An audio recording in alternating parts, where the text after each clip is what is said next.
letter that many organisations who've been involved with today have signed, and we're going to post it through the letterbox to Alex Salmond, but first I thought I'd read it out.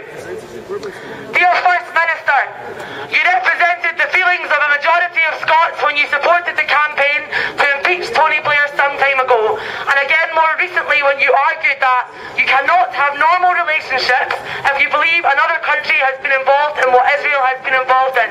Whatever measures you take, it cannot just be a diplomatic dance. Many saw these words as a move away from support for Israel's endless violations of international law and their crimes against humanity, Palestinian humanity. Our campaigns have publicised your positions favourably over the years. We were therefore disappointed to learn that during Israel's ongoing siege and killings of Palestinians in Gaza, you felt able to have a meeting with the Israeli ambassador in Butte House without publicly raising with him Israel's human rights violations. How modest were our hopes! John Swinney awarded a substantial slice of Scottish taxpayers' monies to the UK subsidiary of an Israeli settler company, Eden Springs, who are involved in international human rights violations.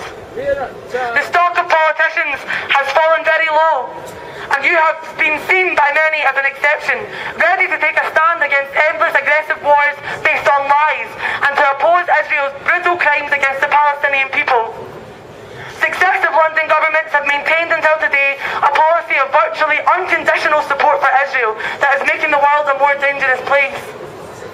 We ask you to stand by your words of not so long ago and let Scots know that the Israeli ambassador will not be welcomed officially in Scotland until Israel ends its brutal siege of Gaza, a cancer in the Middle East that will spread hatred against all who condone or turn a blind eye. We also ask that you cancel the meeting agreed between Scottish First Minister for Energy, Enterprise and Tourism, Fergus Ewing, and representatives of the Israeli Embassy while Israel denies basic Palestinian rights. So, in the past we would have knocked on the door and someone would have come and received the letter. For some reason they've declined to do so today, which I think is pretty shameful. But I'm sure they've heard us, and I'm sure that they know that we're here, and we're going to march down to the Scottish Parliament, and all across Edinburgh people will know that we are here in solidarity with Gaza, and our voices will be heard, our message will be known.